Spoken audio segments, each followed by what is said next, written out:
आप देख रहे हैं राष्ट्रीय हिंदी न्यूज।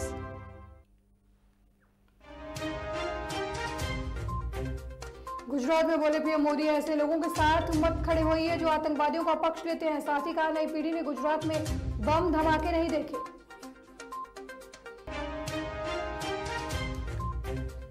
बीजेपी पर मल्लिकार्जुन खड़गे का पलटवार, कहा अगर हमने 70 साल में कुछ नहीं किया होता तो आप लोकतंत्र में नहीं रहते।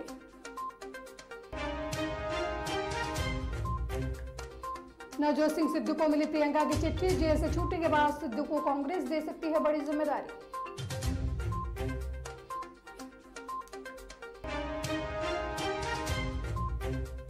अगले साल से भारतीय टेलीविजन चैनलों पर हर दिन 30 मिनट का देशहित कंटेंट टेलीकास्ट करना जरूरी, 1 जनवरी से लागू होगा नियम।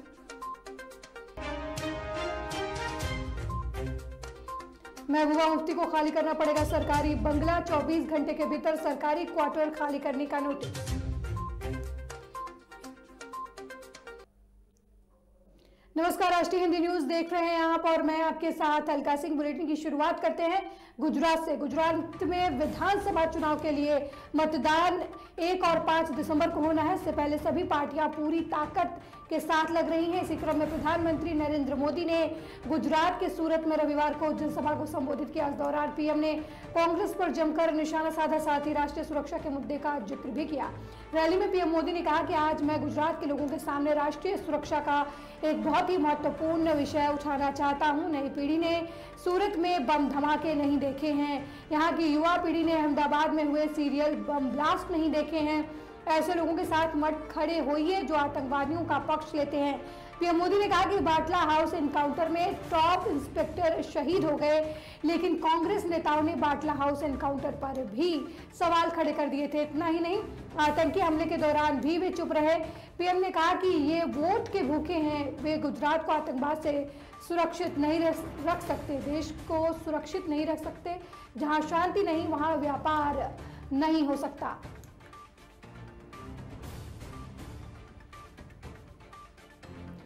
वहीं कांग्रेस और बीजेपी के बीच जुबानी जंग तेज होती नजर आ रही है। कांग्रेस अध्यक्ष मल्लिकार्जुन खड़गे ने प्रधानमंत्री नरेंद्र मोदी पर झूठों का सरदार होने का आरोप लगाया है। उन्होंने कहा कि वो खुद को गरीब बताकर सहानुभूति जुटाते हैं। गुजरात के आदिवासी बाहुल्य नर्मदा जिले के डेडियापाड़ा में जनसभा को संबोधित करते हुए खड़गे ने दावा किया, हम तो गरीब से गरीब हैं और अस्पृश्य जाति से भी आते हैं। उन्होंने कहा कि मोदी जी और केंद्रीय गृह मंत्री अमित शाह पूछते हैं कि कांग्रेस ने 70 साल में क्या किया।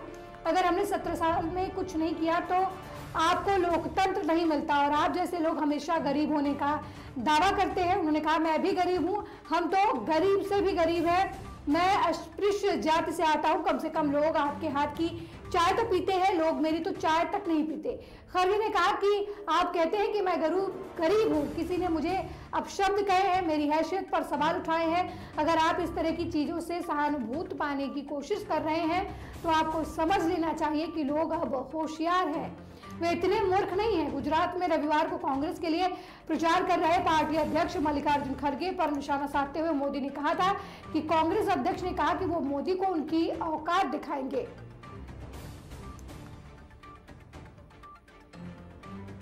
वहीं पंजाब की पटियाला जेल में बंद नवजोत सिंह सिद्धू के दिन जल्द ही संवरने वाले हैं, क्योंकि उन्हें मिली है चिट्ठी और ये चिट्ठी बता रही है कि नवजोत सिंह सिद्धू जैसे ही अपनी सजा पूरी करके जेल की दुनिया से बाहर आएंगे, उन्हें कांग्रेस में कोई बड़ी जिम्मेदारी मिल सकती है। यानी कांग्रेस में हाशिए पर धकेल दिए गए सिद्धू की फिर से राजनीतिक पारी शुरू होने वाली है। हालांकि प्रियंका गांधी ने पत्र में क्या लिखा है, इस मामले में अभी तक कोई जानकारी नहीं आई है, लेकिन इस पत्र को लेकर पंजाब कांग्रेस के गलियारे में यह चर्चा तेज हो गई है कि सिद्धू के जेल से बाहर आते ही वो राज्य कांग्रेस में अहम भूमिका निभाने वाले हैं।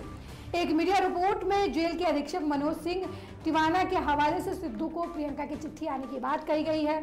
आपको बता दें कि रोडरेज केस में जेल में सजा काट रहे हैं सिद्धू। उन्होंने रोडरेज केस में सुप्रीम कोर्ट ने 1 साल की सजा सुनाई है। माना जा रहा है कि कुछ ही महीनों में नवजोत सिंह सिद्धू जेल से रिहा हो जाएंगे। अपनी सजा पूरी करके अगले साल होने वाले 9 राज्यों के विधानसभा चुनाव में उन्हें अहम भूमिका भी निभाने को मिल सकती है। आपको बता दें कि सिद्धू जो है वो 1 साल की सजा काट रहे हैं जेल में। अब उन्हें प्रियंका की चिट्ठी मिली है और इससे ऐसा कयास लगाया जा रहा है कि एक बार फिर कांग्रेस में उन्हें बड़ी जिम्मेदारी मिल सकती है। और ऐसे में नवजोत सिंह सिद्धू जो पिछले कई महीनों से गायब थे सियासत की दुनिया से, जेल में थे, लेकिन अब एक बार फिर प्रियंका की चिट्ठी ने उन्हें सामाजिक कर दिया है, भारतीय राजनीति का हिस्सा बना दिया है। आपको बता दें कि पंजाब विधानसभा चुनाव में चन्नी की वजह से बीजेपी ने उन्हें किनारे कर दिया था और उसका खामियाजा भी बीजेपी को हार के रूप में देखना पड़ा था। बीजेपी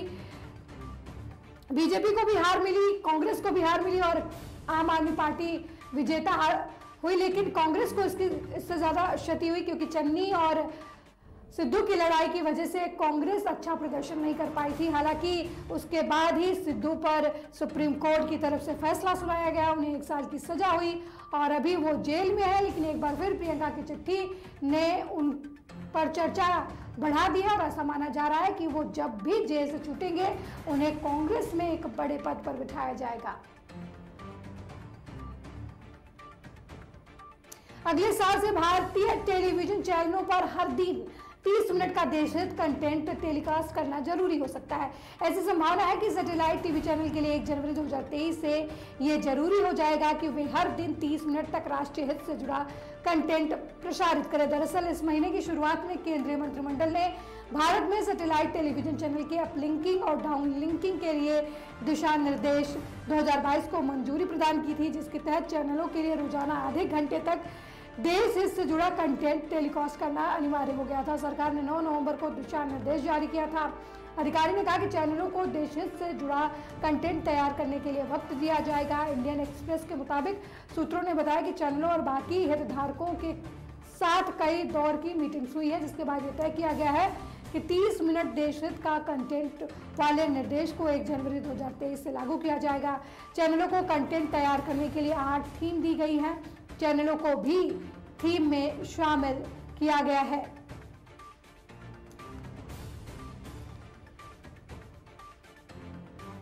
उत्तर प्रदेश में उपचुनाव को लेकर गहमागहमी का माहौल है। बीजेपी और सपा के बीच कड़ी टक्कर देखने को मिल रही है। दोनों ही पार्टियां किसी भी सूरत में उपचुनाव में अपना परचम लहराना चाहती हैं। सपा के कर्णधार मुलायम सिंह यादव की मौत के बाद खाली हुई मैनपुरी की संसदीय सीट पर 5 दिसंबर को वोट डाले जाएंगे। वहीं मुजफ्फरनगर जिले के खतौली और रामपुर जिले के सदर विधानसभा सीट पर भी चुनाव होगा।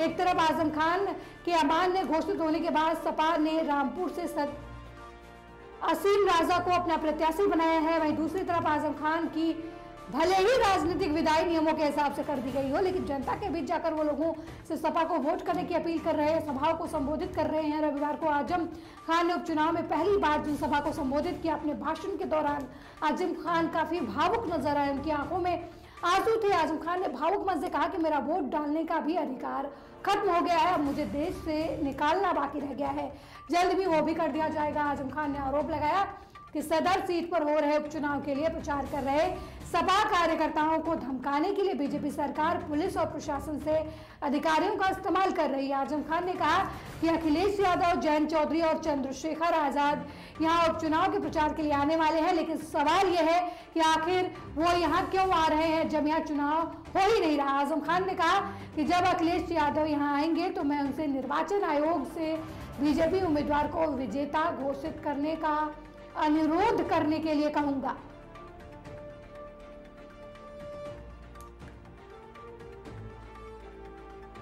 नगर निगम चुनाव के लिए दिल्ली के आनंद विहार में एक जनसभा को संबोधित करते हुए केंद्रीय मंत्री पीयूष गोयल ने आम आदमी पार्टी के संयोजक दिल्ली के मुख्यमंत्री अरविंद केजरीवाल पर जमकर हमला बोला है। पीयूष गोयल ने कहा कि लोगों के पास अब केजरीवाल सरकार को उनके गैर जिम्मेदार, भ्रष्ट, झूठे वादों और लोगों को गुमराह करने के लिए जवाब देने का मौका है।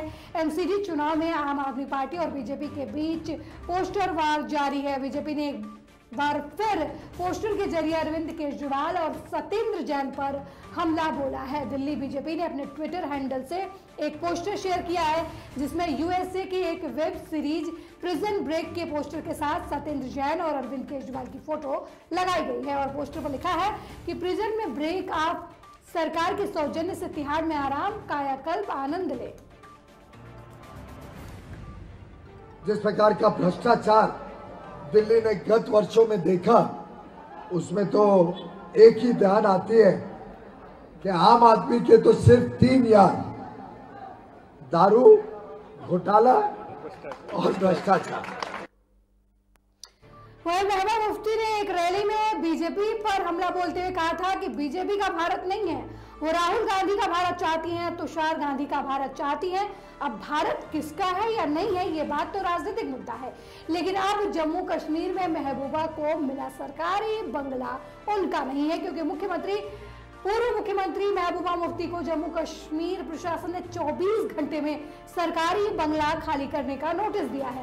ये बंगला दक्षिणी कश्मीर के अनंतनाग जिले के हाउसिंग कॉलोनी खानाबल में क्वार्टर नंबर 7 है। डिप्टी कमिश्नर अनंतनाग के भेजे गए नोटिस में कहा गया है कि आपको 24 घंटे के भीतर सरकारी क्वार्टर को खाली करने के लिए कहा जाता है।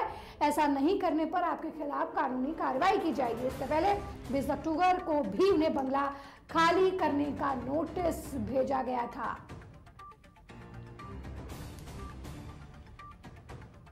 वहीं मैनपुरी लोकसभा सीट को लेकर बीजेपी और सपा के बीच टक्कर की लड़ाई है। इन दोनों ही पार्टियों ने आरोप प्रत्यारोप का दौर भी शुरू कर दिया है और एक दूसरे पर जमकर आरोप लगा रहे हैं। अब सपा मुखिया अखिलेश यादव की पत्नी और प्रत्याशी डिंपल यादव ने बीजेपी पर बड़ा आरोप लगाया है। मैनपुरी उपचुनाव में सपा उम्मीदवार डिंपल यादव ने दावा किया कि बीजेपी प्रशासन के जरिए सपा के स्थानीय नेताओं को प्रताड़ित कर सकती है। साथ ही डिंपल यादव ने सपा नेताओं को सलाह दी है कि वे वोटिंग के एक दिन पहले रात अपने घर में ना सोएं। सपा संरक्षक मुलायम सिंह यादव के निधन के बाद से मैनपुरी सीट खाली हुई। मैनपुरी सीट पर 5 दिसंबर को वोटिंग होनी है, जबकि नतीजे 8 दिसंबर को आएंगे। डिंपल यादव रविवार को भोग गांव में चुनाव प्रचार करने पहुंची थी। यहाँ उन्होंने सभा में कहा कि सपा नेताओं और अपने युवा मंत्रियों से कहना चाहती हूँ कि 4 दिसंबर को प्रशासन आप पर सख्त कार्रवाई करेगा। 4 दिसंबर को आप अपने घरों में ना सोए, 5 दिसंबर को आप वोट डालें और 6 दिसंबर को प्रशासन यहाँ से चला जाएगा, आपको कोई छू भी नहीं सकेगा। डिंपल ने महिलाओं से भी वोट देने की अपील की। उन्होंने कहा कि प्रशासन महिलाओं पर सख्ती नहीं दिखा सकता। डिंपल ने कहा कि आप महिला शक्ति हैं, आप लड़ सकती हैं, आप बाहर निकलिए, वोट कीजिए। वहीं केरल में प्रदर्शनकारियों का गुस्सा पुलिस पर उतरा और रविवार की रात वेजिंगम थाने पर हमला कर दिया है। इस हमले में 36 पुलिसकर्मी गंभीर रूप से घायल हो गए हैं। दरअसल वेजिंगम में लोग अडानी पोर्ट नहीं बनने देना चाहते, जिसके विरोध में 120 दिनों से लोग प्रोटेस्ट कर रहे थे, लेकिन रविवार को पुलिस ने 5 लोगों को अरेस्ट किया। पुलिस की इस कार्रवाई से नाराज लोगों ने थाने का घेराव कर लिया, पत्थर और लाठी डंडों से थाने में मौजूद कर्मियों पर हमला बोल दिया। प्रदर्शनकारियों ने इस हमले में 36 पुलिसकर्मी को घायल कर दिया, जबकि पुलिस की 4 जीप, 2 बैन और 20 मोटरसाइकिल भी क्षतिग्रस्त हुई हैं। प्रदर्शनकारियों ने थाने में फर्नीचर और जरूरी दस्तावेजों को भी नष्ट कर दिया है। अब तक मदरसों को केंद्र सरकार की तरफ से जो मदद मिलती थी अब वो नहीं मिलेगी। मतलब अब मदरसों में पढ़ने वाले बच्चों को छात्रवृत्ति का पैसा नहीं मिलेगा। 6 से 8 तक के बच्चों को भी छात्रवृत्ति सरकार ने देने से मना कर दिया है। शिक्षा के अधिकार के तहत 11 से 8 तक की पढ़ाई मुफ्त है। इसके अलावा छात्रों को अन्य जरूरी सुविधाएं भी दी जाती हैं। मदरसे में मिड डे मील, किताबें फ्री मिलती हैं। ऐसे में सरकार को छात्रवृत्ति बंद करने का फैसला किया है। हालांकि 9वीं और 10वीं के छात्रों को छात्रवृत्ति पहले की तरह मिलती रहेगी, उनके आवेदन लिए जाएंगे। बताया जा रहा है कि पिछले साल राज्य के 16,558 मदरसों में से 4 से 5 लाख बच्चों को छात्रवृत्ति मिली। इस बार भी नवंबर में मदरसों को बच्चों ने छात्रवृत्ति के लिए आवेदन दिया था, लेकिन सरकार ने अचानक छात्रवृत्ति बंद करने का फैसला किया है। राज्य सरकार ने पहले ही छात्रवृत्ति बंद कर दी थी।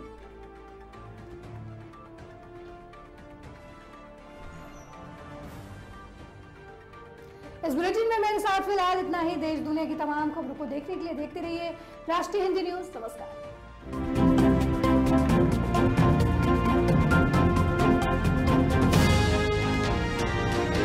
आप देख रहे हैं राष्ट्रीय हिंदी न्यूज।